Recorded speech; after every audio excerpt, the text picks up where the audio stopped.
श्रृंग ऋषि की तपोभूमि और हम सबकी श्रद्धेय और यशस्वी प्रधानमंत्री का सर्वाधिक प्रिय क्षेत्र बिल्कुल लगा हुआ है और समूचे भारत भूमि से यशस्वी प्रधानमंत्री का जो प्रेम है, एक बार मेरे साथ सभी जोर से बोलिए, भारत माता की। आवाज में कंपटीशन करते कौन जोर से बोलता है, भारत माता की। और अभी अयोध्या में भगवान राम मुस्कुराए तो उनको जय जयकार करे बिना मजा नहीं आएगा। मेरे साथ सभी प्रेम से बोले, जय जय सिया राम, जय जय सिया राम, हर हर हर हर। कल शिवरात्रि है और हम आज से आनंद में डूबे में। मेरी बहुत इच्छा थी कि मैं पर्याप्त समय दूं, लेकिन भगवान राम की तपस्थली चित्रकूट वाले भी छोड़ने को तैयार नहीं थे। हमने कहा हमको सिंगरौली जाना है और यहाँ के बाद तुरंत इंदौर निकलना, इंदौर से रात को उज्जैन में भी कार्यक्रम है। लेकिन आप सबका प्रेम पाकर धन्य हूं, इतना प्रेम लुटाया, आप सबका आभार मानता हूं, आपको प्रणाम करता हूं। अपने अपने कारण से परमात्मा के विशेष आशीर्वाद से यहां कई जन्मों के पुण्य के बाद सिंगरौली और उस जिले के लिए ऐसा लगता है परमात्मा ने कोई विशेष भाग्य लिखा आपका। एक तरफ देखो बगल में बाबा विश्वनाथ का धाम दिखाई देता है, इधर ऊपर जाओ तो भगवान श्री राम की 11.5 साल की उनकी तपोस्थली चित्रकूट का परमात्मा की दया से वो 17 लाख साल पुराना इतिहास हम सबको रोमांचित कर देता है। और भगवान राम का तो नाम ही पर्याप्त है। भगवान राम का नाम लेकर के आखिरी समय में तो परमात्मा ने ऐसा कहा कि एक बार नाम ले लो तो अपने आप मोक्ष हो जाता है। इसीलिए हमारा उत्तर हो, दक्षिण हो, पूर्व हो, पश्चिम, पूरे देश के अंदर भगवान राम के नाम पर कितने प्रकार के अलग अलग तरह से अपने बच्चों के नाम, परिवार वालों के नाम माता पिता रख देते हैं। क्योंकि अपने बच्चे का नाम बुलाते बुलाते भी अगर नाम परमात्मा का मुंह पे आ जाता है तो ऐसा माना जाता है कि उसका अपने आप मोक्ष हो जाए। इतने सौभाग्यशाली हमें। लेकिन ऐसे समय में भी, क्योंकि ये आज हमारी बहुत सारी सौगातों का दिन है, इसकी बात मैं करूंगा, लेकिन ये सांस्कृतिक बात भी जरूर करूंगा। आज ही अभी आते ही लगभग 325 करोड़ के विभिन्न निर्माण कार्यों का यही लोकार्पण भूमि पूजन हुआ है। पूरे जिले के विकास कार्य आपको मिले हैं। यह हमारा सबका सौभाग्य है। जोरदार अभिनंदन करो अलग अलग प्रकार के विकास के कामों का, जिन कामों की जरूरत है हमारी सरकार उन कामों को सबसे पहले कर रही है। जिस दिन से सरकार बनी है और यह हमारा सौभाग्य है, इधर सरकार बनी, दूसरे ही दिन प्रधानमंत्री माननीय नरेंद्र मोदी जी खुद भोपाल में आकर के प्रचंड बहुमत के आधार पर बनने वाली सरकार को आशीर्वाद दे के गए। ये मध्य प्रदेश वालों का सौभाग्य है। ये हमारे लिए वर्तमान के दौर में, मोदी जी के युग में, उनकी भाषा में डबल इंजन की सरकार जो काम करने में आप असंभव लगते थे। आप बात सुनो या देखो तो अंग्रेजों के जमाने की जो जो व्यवस्थाएं थी माननीय मोदी ने लाइन से गायब करते गए। ये हमारे आदिवासी अंचल का क्षेत्र टेकाम जी से लगा करके 2 मंत्री यहां बैठी है। हमारी राधा रानी जी, जोरदार तालियां बजाओ राधा रानी जी के लिए, आपकी मंत्री है यहाँ की। अगर भाजपा की सरकार है तो राधा रानी जी मंत्री है, कोई और सरकार में नंबर ही नहीं आता। माननीय प्रतिमा बागरी जी, जोरदार तालियां बजाओ, हमारी अपनी बेटी और सतना की लोकप्रिय विधायक हमारी प्रतिमा बागरी जी सबसे तरुण मंत्री है हमारे अपने मंत्रिमंडल की। इस अवसर पर कांतदेव सिंह, जोरदार अभिनंदन करो कांतदेव सिंह जी का, भाजपा के वरिष्ठ नेता हैं, इस मंच पर ही विराजमान। हमारे अपने विधायकगण, समय की कमी है तो समूचे मंच को नमस्कार कर देता हूं, जोरदार तालियां बजा दो पूरे मंच के लिए। और आपके सबके भरोसे आपने इस लोकसभा में अपनी तरफ से नरेंद्र मोदी जी के हाथ मजबूत करने के लिए एक व्यक्ति आपके बीच में दिया है, जो वर्षों से भारतीय जनता पार्टी का झंडा लेकर के वर्षों से काम करता रहा। ऐसे पंडित राजेश मिश्रा जी का भी मैं अभिनंदन करता हूं, वंदन करता हूं। जोरदार ताली बजाओ राजेश मिश्रा जी के लिए। मिश्रा जी, ये जो तालियां बज रही है, ये जो समर्थन मिल रहा है, ये समर्थन बताता है कि नरेंद्र मोदी पे हमारे सिंगरौली वालों का कितना विश्वास है, ये एहसास कराता है। और इन्हीं विश्वास के भरोसे दुनिया में जो हमारे मित्र हैं, जिनसे हमारा प्रेम है, वो तो स्नेह पाते हैं, प्रेम पाते हैं, क्योंकि मोदी जी दिलदार हैं, तो इतने बड़े दिलदार कि पूरे भारत को अपना परिवार मानते हैं। ये नरेंद्र मोदी जी की विशेषता है। मैं धन्य हूं, आप धन्य हैं, देश धन्य है, 142 करोड़ की आबादी धन्य है कि हमारा प्रधानमंत्री इस प्रकार का प्रधानमंत्री मिला है, जिसके पिताजी कोई नेतागिरी में नहीं है, कोई विधायक सांसद नहीं है, लेकिन अपने बलबूते पर पूरा जीवन जनता की सेवा के लिए होम करके आज इस उम्र में 3 बार तो मुख्यमंत्री गुजरात के और 2 बार प्रधानमंत्री बने, तो लोकतंत्र के इस नए प्रकार के आयाम में भारतीय संस्कृति की ध्वजा लहरा लहरा करके दुनिया को बता रहे हैं कि इस देश के भरतवंशी कोई सा काम वो नहीं कर सकते, हर काम को करने में सक्षम है और स्वाभिमान से जीने में भी सक्षम है। और एड़ा टेढ़ा कोई करे पाकिस्तान जैसा, तो घर में घुस के मारने में भी सक्षम है। दुनिया की कोई ताकत उनको दबा नहीं सकती है। और एक बार नहीं, 2 बार, चाहे सर्जिकल स्ट्राइक हो, चाहे एयर स्ट्राइक हो, और भूले भटके हमारे भारतीय सैनिक जाके मारने जाए और मार के आने में भी एक हवाई जहाज से सैनिक अपना टपक जाए, अभिनंदन मूछ वाला, याद करो आप, वो मूछ वाला हमारा अभिनंदन बम गिराने का दुश्मनों पे, लेकिन धाक ऐसी कि उस गिरे हुए व्यक्ति सैनिक को भी कहा पाकिस्तान ने कहा हमने आपका सैनिक पकड़ लिया है, अब तब छोड़ेंगे जब हमसे बात करोगे, तब छोड़ेंगे जब आपको हमसे जवाब देना पड़ेगा। नरेंद्र मोदी नाम है इनका, देश के प्रधानमंत्री कहते हैं। उन्होंने कहा शाम तक नहीं छोड़ा तो पाकिस्तान मिटा देंगे, औकात में रहो, अपनी औकात में। ये अधिकार, ये मन का जज्बा और ये देशभक्ति होती है। और अयोध्या में प्रभु राम के दर्शन दे करके जो आनंद हमने लिया है, अब अयोध्या तो है ही, कहां है मक्का मदीना, कहां है अरब?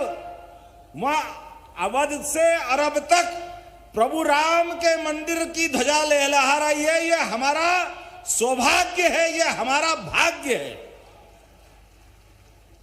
आज के अवसर पर हमारी सरकार भी जब से बनी है, हमने निर्णय किया है, एक तरफ ये लोग नरेंद्र मोदी जी के बारे में गलत बोलते हैं, राम मंदिर का निर्माण का निमंत्रण दो इनको, तो निमंत्रण ठुकराते हैं।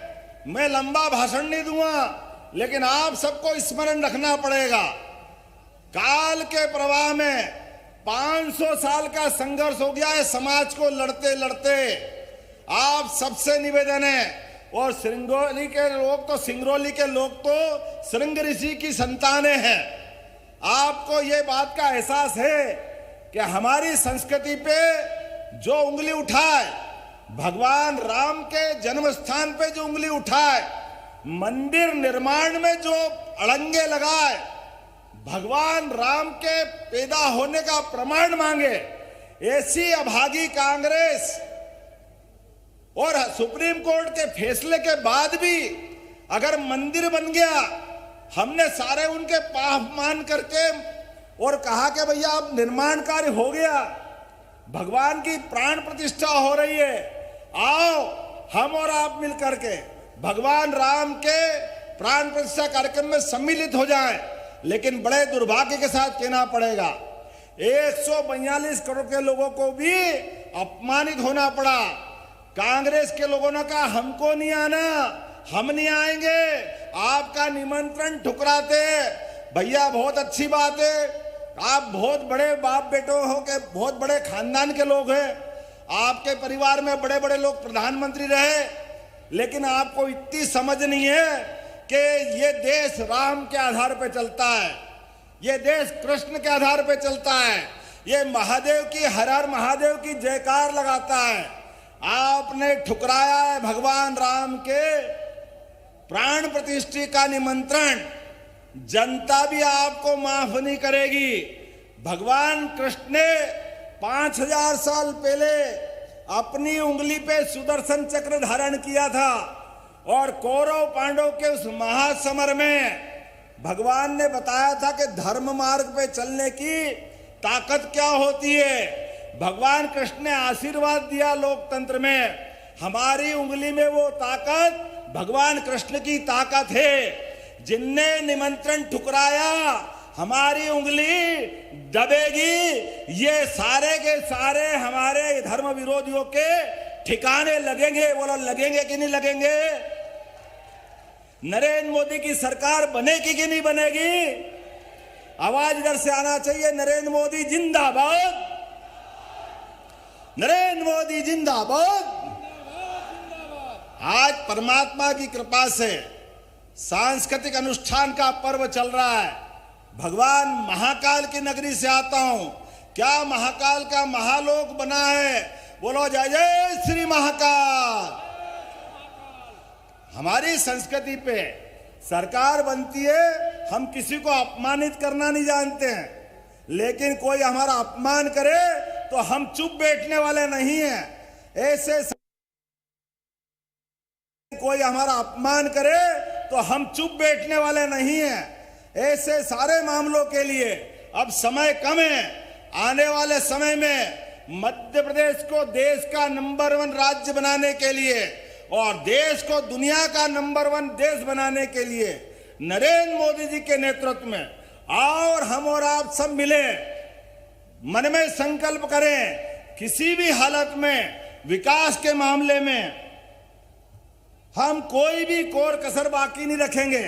आज मुझे यहाँ आने पे कुछ बातें बताई है, कहा गया है कि यहाँ पे आने जाने के लिए रेल तो है, बस के साथ सड़क के मार्ग भी अच्छे हो रहे हैं, लेकिन हवाई अड्डा बनाना है। तो मैं हवाई अड्डा बनाने की घोषणा करूं कि नहीं करूं? तो ताली वाली बजा के बताओ, सिंगरौली हवाई पट्टी को आने जाने के लिए, एयरपोर्ट बनाने के लिए हमारी सरकार काम करेगी। जोरदार तालियां बजाओ। और केवल हवाई अड्डा नहीं बनाएंगे, गरीब से गरीब आदमी के भी जीवन में अगर हॉस्पिटल जाना पड़े और हॉस्पिटल में डॉक्टर ने कहा कि यहाँ इसको और बड़े हॉस्पिटल में ले जाओ, बड़े डॉक्टर के पास ले जाओ, अब गरीब आदमी ले जाने का साधन नहीं है, वो जाएगा कैसे?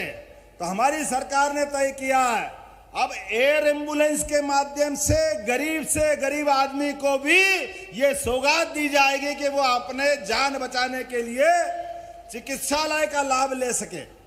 ये सरकार संवेदनशील सरकार है, ये सरकार सबकी इज्जत करने वाली सरकार है, ये सरकार माता बहनों की इज्जत करने वाली सरकार है।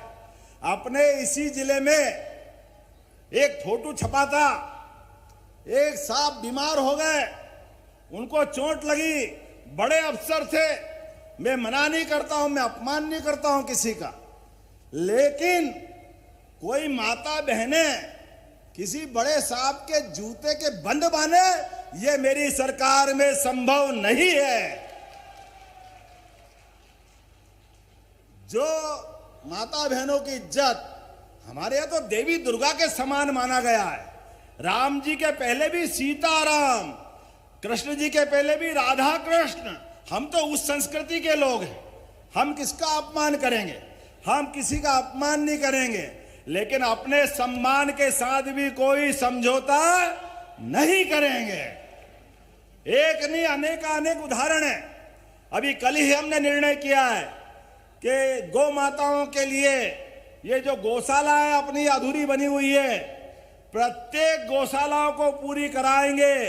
33 करोड़ देवी देवताओं का वास जहां है, वो गौ माताओं को ऐसे मरने छोड़ दे, कभी संभव नहीं है। अब 20 रुपया प्रति गाय माता के बजाय डबल करते हुए 40 रुपया प्रति गाय माता का अनुदान हमारी सरकार देने वाली है। विकास के मामले में किसी के भी जीवन में एक नहीं अनेक जितनी योजना है, पुरानी सरकार की, श्रीमान शिवराज सिंह चौहान की सारी योजनाएं बराबर चालू रहेगी, कोई योजना बंद नहीं होगी, सभी योजना जारी रहेगी। बोलने के लिए तो इतना है कि समय कम पड़ जाएगा। अभी मेरे पास एक स्टेडियम बनाने की घोषणा का पत्र आया है। चिंता मत करो, राजेश मिश्रा जी को जिताओ, आने वाले समय में स्टेडियम भी बनके मिलेगा। उपभोक्ता फोरम की बात भी कही है। उपभोक्ता फोरम बनाने में यद्यपि समय लगता है, मैं परीक्षण करूंगा और सिंगरौली को उपभोक्ता फोरम भी देने का हम घोषणा करते हैं। आपने कहा चाचर से जरहा, अरे बहुत सारे निर्माण कार्य लिखे हैं, आपने जो लिखे दिए वो सब करने की घोषणा करता हूं, कोई भी काम बाकी नहीं रखेंगे। ये एक और विधायक जी ने भी कुछ लिख के दिए थे। सामुदायिक केंद्र देवसर सिंगरौली नगर पंचायत, देवसर सिंगरौली में पूर्णकालिक अपर कलेक्टर कार्यालय एडीएम लेवल का। आप जो जो मांगोगे आपने दिल खोल के दिया विधानसभा में। आप मोदी जी के साथ चलो, सारे के सारे काम किए जाएंगे। अगर मेरी बात से सहमत हो, सब अपने स्थान पे खड़े हो जाओ और बांधो मुट्ठी अपनी और संकल्प करो, हम और आप मिलकर के आने वाले समय में सारे के सारे भाई बहन मिलकर के एक एक वोट, धारा 370 रही कश्मीर में, एक एक बूथ पर हम धारा 370 की तरह नए वोट लेकर के प्रत्येक बूथ पे 370 वोट बढ़ाएंगे। बोलो तैयार हो? इधर से आवाज नहीं, बोलो तैयार हो? तो आप बांधो मुट्ठी और बोलो मेरे साथ, भारत माता की, प्रभु रामचंद्र जी महाराज की, महाकाल महाराज की। अगली बार फिर मिलेंगे। बहुत बहुत धन्यवाद। भारत माता की जय।